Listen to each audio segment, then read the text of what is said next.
देखिए आज है 6 अक्टूबर का दिन और आज की वीडियो में टोटल 10 मोस्ट इंपॉर्टेंट प्रश्नों पर हम चर्चा करेंगे जो कि आपकी सभी परीक्षाओं के लिए मोस्ट इंपॉर्टेंट है। तो शुरू से लास्ट तक वीडियो में रहिए और इस वीडियो की पीडीएफ जो है आप हमारे वीडियो के डिस्क्रिप्शन बॉक्स से हैं।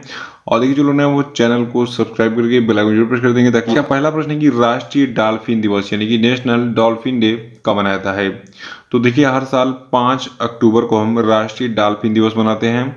देखिए डॉल्फिन के बारे में आपने बहुत सुना होगा, ये बिल्कुल ह्यूमन की तरह बिहेव करती है।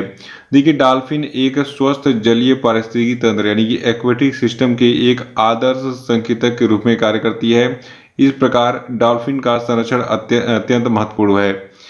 देखिए गंगा नदी जो भारत की है उसमें भी डॉल्फिन पाई जाती है, काफी फेमस है। और नेक्स्ट हमारा है कि कौन सा केंद्रीय मंत्रालय युवा 2.0 योजना से जुड़ा है। तो देखिए जो भारत का शिक्षा मंत्रालय है इसने हाल ही में युवा 2.0 योजना को शुरू किया है। और युवा 2.0 योजना क्या है इसको हम डिटेल में जानेंगे। देखिए हाल ही में भारत का शिक्षा मंत्रालय जो है इसके उच्च शिक्षा विभाग ने 2 अक्टूबर को यानी कि गांधी जयंती के दिन युवा 2.0 यानी कि युवा यानी कि young upcoming and versatile authors का उद्घाटन किया।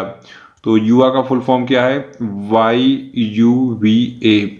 तो वाई से हो गया आपका यंग, यू से हो गया अपकमिंग और वी से हो गया वर्सेटाइल, ए से हो गया आथर। देखिए मोदी जी की जितनी योजनाएं होती हैं, कोई भी एग्जाम हो चाहे यूपीएससी का हो चाहे छोटे एग्जाम हो, तो सब में फुल फॉर्म पूछ लेता है। पूछता है ऐसे कि मतलब बताओ मोदी जी ने भी हाल ही में युवा योजना लॉन्च की, युवा में वी का मतलब क्या है। तो वी का मतलब हो गया वर्सेटाइल, यू का मतलब हो गया अपकमिंग, वाई का मतलब हो गया यंग और ए का मतलब हो गया आथर। ठीक है, तो ऐसे नोट कर लीजिए। और देखिए एक खास बात और है, जो आपका युवा 2.0 योजना है ये लेखकों को सलाह देने के लिए प्रधानमंत्री की योजना है। यानी कि प्रधानमंत्री सलाह देंगे लेखकों को कि भैया कैसे तुम किताब लिखो।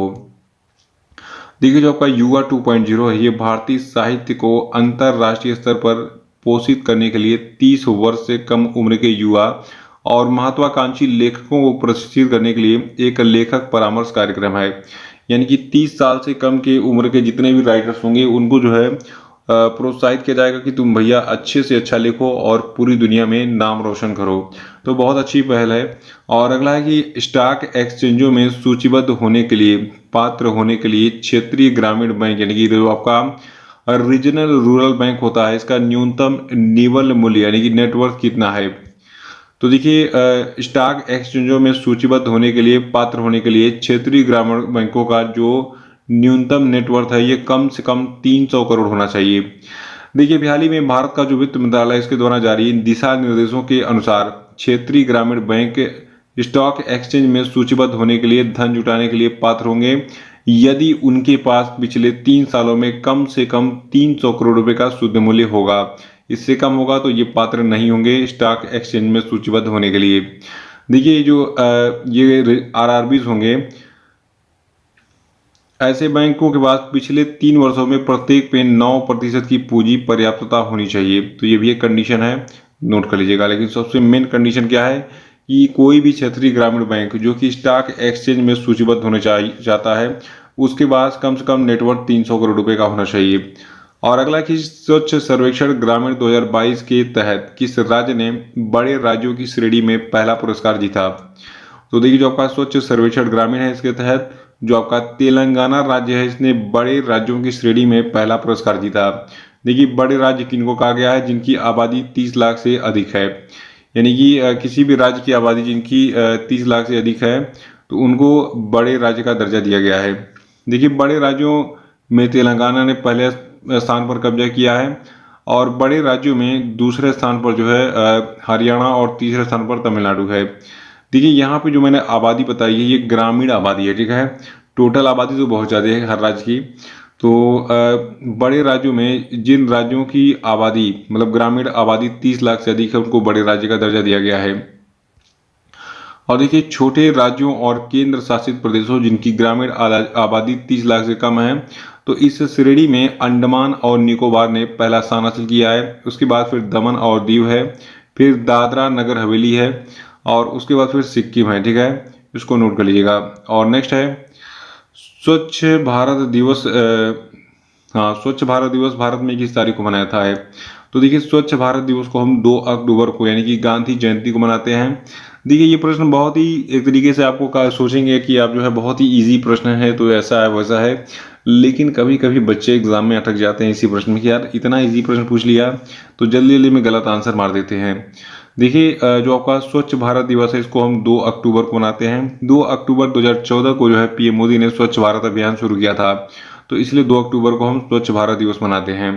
देखिए 2 अक्टूबर को पूरे भारत में ये दिवस मनाया जाता है और जो भारत का पेयजल और स्वच्छता विभाग है जो कि स्वच्छ भारत दिवस 2022 का आयोजन कर रहा है, तो ये 2 कार्यक्रमों का जो है कार्यक्रमों को लागू करवाना चाह रहा है। पहला कार्यक्रम आपका है स्वच्छ भारत मिशन ग्रामीण, दूसरा है जल जीवन मिशन। तो देखिए ये दोनों मिशन जो है बहुत तेजी से भारत में लागू हो रहे हैं। आपने देखा होगा कि हर गांव में पानी की टंकी लग रही है, सबके दरवाजे पर जो है अब जो है स्वच्छ जल उपलब्ध कराने का जो है प्रयास कर रही है सरकार।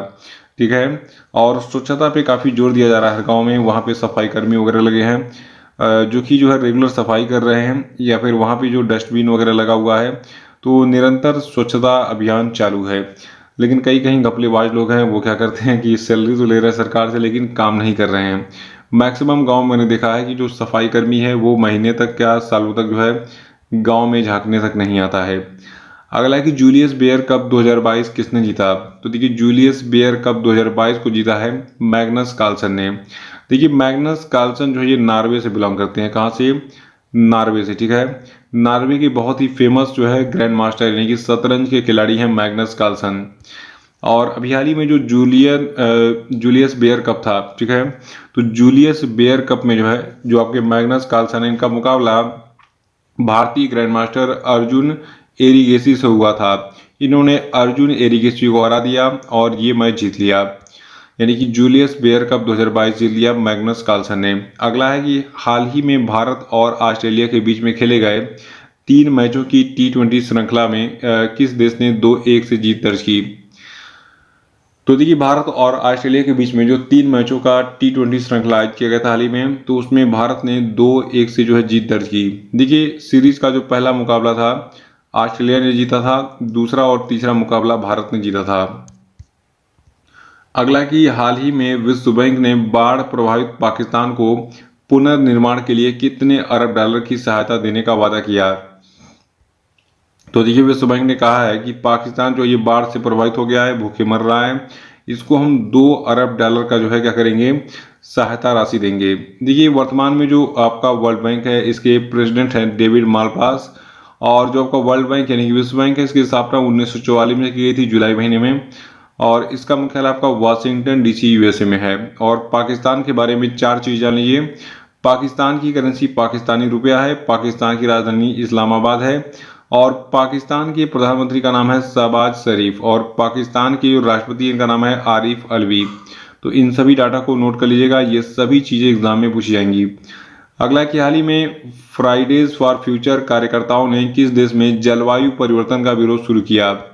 तो देखिए जर्मनी में जबरदस्त विरोध चल रहा है जलवायु परिवर्तन का फ्राइडेज फॉर फ्यूचर कार्यकर्ताओं के द्वारा। देखिए जो आपका फ्राइडेज फॉर फ्यूचर मूवमेंट है इसके हिस्से के रूप में जर्मनी भर के 270 से अधिक शहरों और कस्बों में लगभग 2,80,000 लोग जो है प्रदर्शन में हिस्सा ले रहे हैं। और सबसे बड़ी रैलियों में से एक बर्लिन में हुई जहां पर कुल 36,000 से अधिक लोग जो है एकत्रित हुए थे। और देखिए ये प्रदर्शनकारी ग्लोबल वार्मिंग को रोकने का आह्वान कर रहे हैं और जर्मनी की सरकार से अक्षय ऊर्जा के उपयोग का विस्तार करने के लिए 100 बिलियन यूरो का फंड स्थापित करने की मांग कर रहे हैं। देखिए अक्षय ऊर्जा मतलब हो गया जिसको आप यूज करते रहें लेकिन वो खत्म नहीं हो, जैसे कि सोलर एनर्जी हो गया, विंड एनर्जी हो गया, या फिर जो आपका हाइड्रो इलेक्ट्रिक एनर्जी हो गया, यानी कि जो आपने देखा होगा डैम बनाकर बिजली बनाया जाता है, वो भी एक तरीके से जो है बहुत बेस्ट तरीका है बिजली उत्पादन का। और आपने गुजरात वगैरह में देखा होगा जो समुद्र के किनारे जितने भी लगभग तरीके से राज्य हैं वहाँ पर बड़े बड़े ऐसे पंखे लगे हुए हैं, आपने साउथ मूवीज में देखा होगा। तो ये पंखा क्या होता है, जब जब घूमता है तो उससे क्या होता है टरबाइन जो है ये जो आपका डायनमो लगा होता है, डायनमो को जो है घुमाता है, फिर डायनमो से जो है बिजली उत्पन्न होती है। तो विंड एनर्जी को जो है ऐसे इलेक्ट्रिक एनर्जी में कन्वर्ट किया जाता है।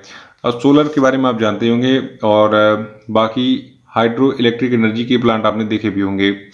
देखिए ये जो कार्यकर्ता हैं फ्राइडेज फॉर फ्यूचर के, ठीक है, तो ये विकासशील देशों के वित्तीय और जलवायु ऋणों को रद्द करने की भी मांग कर रहे हैं। और ये विरोध प्रदर्शन संयुक्त राष्ट्र जलवायु शिखर सम्मेलन यानी कि COP27 की शुरुआत से 6 सप्ताह पहले आयोजित किए गए थे, जो कि मिस्र के शर्म अल शेख में होने वाला है। और देखिए इटली, दक्षिण कोरिया, अमेरिका और कांगो लोकतांत्रिक गणराज्य जैसे देशों में भी इस तरीके का विरोध प्रदर्शन चल रहा है कि अक्षय ऊर्जा के उपयोग को बढ़ाओ और एक फंड बनाओ जिससे जो है जो स्वच्छ ऊर्जा है इसका उत्पादन हो सके। ठीक है। अगला कि हाल ही में किसने रेडियो श्रृंखला मतदाता जंक्शन का शुभारंभ किया? तो देखिए मतदाता जंक्शन का शुभारंभ राजीव कुमार ने किया है। राजीव कुमार कौन है? ये भारत के मुख्य चुनाव आयुक्त हैं। दीदी मतदाता जंक्शन भारत के चुनाव आयोग और ऑल इंडिया रेडियो के द्वारा संयुक्त रूप से शुरू किया गया 1 साल का मतदाता जागरूकता कार्यक्रम है और इस रेडियो सीरीज में कुल 52 एपिसोड होंगे। और देखिए इसका निर्माण ECI ने यानी कि इलेक्शन कमीशन ऑफ इंडिया ने आकाशवाणी के सहयोग से किया है। और ये कार्यक्रम सूचना और मनोरंजन का मिश्रण है। इसका उद्देश्य मतदाता के प्रति शहरी आबादी की उदासीनता को दूर करना और लोकतंत्र की सुरक्षा में चुनावों के महत्व के बारे में जागरूकता पैदा करना है। और ये कार्यक्रम 15 मिनट तक चलेगा और ऑल इंडिया रेडियो नेटवर्क पर प्रत्येक शुक्रवार को शाम 7 से 9 बजे स्लॉट के दौरान प्रसारित किया जाएगा। और इसको हिंदी, अंग्रेजी और अन्य क्षेत्रीय भाषाओं सहित 23 भाषाओं में प्रसारित किया जाएगा। तो इसको याद रखिएगा।